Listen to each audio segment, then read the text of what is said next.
Icyorezo cya Marburg ni icyorezo gihangayikishije isi n'u Rwanda bikomeye cyane mu Rwanda. Minisante yagaragaje ko abamaze kwicwa n'iki cyorezo bamaze kuba 9, mu gihe abanduye bagumye ari 26, naho abari kuvurwa ni 18. Ni mu gihe abagera kuri 300 aribo bamaze kumenyekana ko bahuye n'abarwayi Marburg.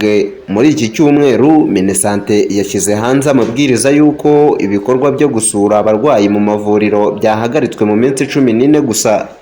Yatangaje ko kandi ko uwapfuye azize iyi ndwara nta kiriyo kizajya gikorwa, kandi kumushyingura bizitabirwa n'abantu batarenze 50. Iyi minisiteri yemeje ko uwishwe n'iyi ndwara nta muhango wo kumusezera ku rusengero cyangwa ku musigiti uzajya ukorwa, ahubwo uzajya ubera mu bitaro. Mu kiganiro n'itangazamakuru cyabaye ku gicamunsi kuri iki cyumweru, Minisitiri w'Ubuzima Dr Sabin Nsanzimana yavuze ko u Rwanda rwiteguye guhangana n'iki cyorezo nk'uko rwahanganye n'ibindi byabanje. Yasabye abaturarwanda gukomeza imirimo yabo nk'uko bisanzwe, ariko bakita ku isuku no gukaraba intoki n'amazi meza n'isabune.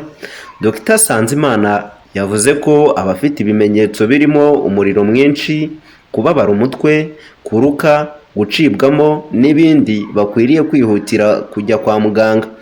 Yasabye abaturage kudakuka umutima no kubahiriza ingamba zo guhangana n'iki cyorezo, cyane cyane kwirinda gusangira ibikoresho n'umuntu ufite ibimenyetso bisa nk'ibya Marburg.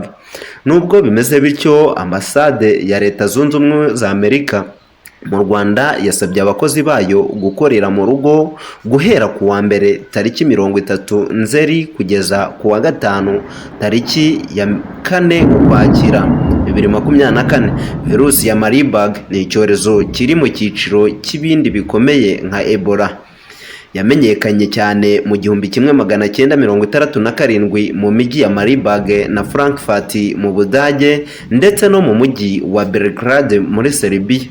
Ibindi byorezo bya Marburg byagiye bigaragara mu bihe bitandukanye mu bihugu nka Angola, Repubulika Iharanira Demokarasi ya Kongo, Kenya, Afurika y'Epfo ndetse na Uganda.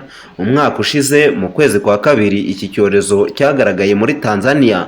Habimana Jean d'Amour mu makuru agezweho.